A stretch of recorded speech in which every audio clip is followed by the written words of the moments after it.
God, it's Pastor Kelvin coming to you once again from the King's Worship Center in the big city of Simpsonville, South Carolina. You already know. Listen, thank you for joining me on this morning. I want to take some time and just talk to you from the thought, you're better because of it. You're better because of it.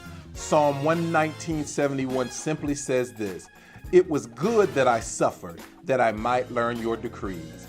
It was good that I was afflicted, that I might learn your ways. Those are two separate versions, but simply saying the exact same thing. Can you picture someone actually saying, God, it was a good thing that you allowed me to suffer? And I want to talk to that person this morning right there, because maybe you're in the middle of something right now and you don't understand the whys behind it. God, why am I going through? But the psalm writer says, it was good that I suffered, that I might learn. There must be something in the middle of your going through that God has intended for you to learn. There are certain things that we bring on ourselves. There are other things that are trials of life, and there are other things that are part of our walk with God that we must deal with. And family, I want you to know, just because you're going through, it doesn't mean you've always done something wrong. Occasionally it can, but it does not always mean that. I know for me, sometimes when I reflect on some of the suffering that I've gone through, one of the first things I ask myself is, what did I do now? Forgetting that the psalm writer said, it was good that I was afflicted. Sometimes there are things through the afflictions, through your suffering, through your trials, through your tribulations and your tragedies that you must experience that will prepare you for the blessing that's coming. And I know that seems kind of counterintuitive to wisdom. You mean I've got to suffer in order to gain? Oftentimes that's the case. The psalm writer said here, I would not have learned what I needed to learn had I not been afflicted. Can we take the emotion out of things just for a moment, out of the suffering just for a moment? What is it in the middle of what you're dealing with that once it is over, you know you'll never do again, or that you'll never participate in again, or that you'll never listen to again, or that you'll never partake in again, or who you allowed into your circle that you will never allow again? And sometimes affliction is necessary in order for us to realize what we didn't understand previously until pain became part of the situation. Excuse me there. Sometimes pain must be a part of the situation in order to help us be influenced not to go that way again. I know that may be hard to understand, beloved, but it's not going to always be what you're dealing with. I need you to take a moment and say, it was good that I was afflicted. And catch it now, you are better because of it. There are three things I want to give you this morning that I want you to hear. Now, I don't often talk about haters because I think sometimes we give that phrase too much of our attention. But for the sake of this morning, I want to discuss that.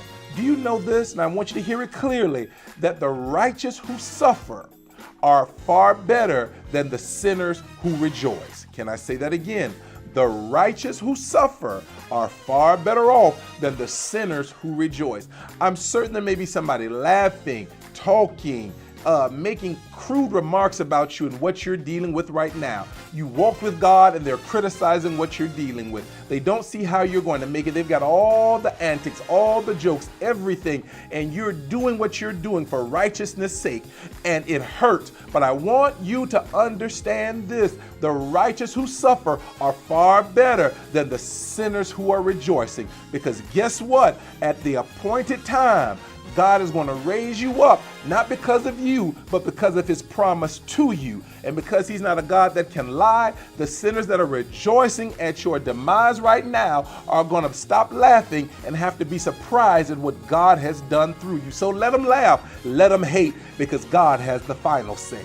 The next thing I want to tell you is that pain prepares. Come on now. Pain is an ingredient that prepares you for your promise, because there are going to be things within your promise that had you not been afflicted, had you not suffered, had you not endured it, you would not have the wherewithal to maintain the weight of the promise that God is sending your way. So the affliction had to come. The problem had to come. These scenarios had to come in order to prepare you for promise. And I need you to endure suffering like a good soldier, realizing the pain is here to prepare you, not to destroy you. God has given you a supernatural threshold to endure what it is that you're dealing with. It is the emotions that are bothering you, the pain and the affliction. You can get through it. And the last thing I want to tell you is that pain propels. Pain propels. Pain can be used to push you when you would just stand still. You're standing in a place that hurts. You're remaining in a place that hurts. And God is saying, okay, they won't move. Let me allow them to suffer just a little bit. And the pain of staying is far worse than the faith in moving. Ha! Glory to his name. And so you've got to allow God's perfect work to work through you, realizing that pain prepares and pain also propels. So move something and let God have his perfect work in you. I need you, before I end this life, to tell yourself, I'm better because of it. Once again, this is Pastor Kelvin coming to you from the King's Worship Center in Simpsonville, South Carolina. Listen, if you know this would bless somebody on this morning, do me the honor and share this on your timeline and let them be blessed by the word of God. And while you're at it, if you happen to know anything about YouTube, go over to our YouTube page, Pastor Kelvin Steele, like and subscribe. If you're on Instagram, go ahead and follow us on Instagram as well. And we look forward to seeing you again real soon.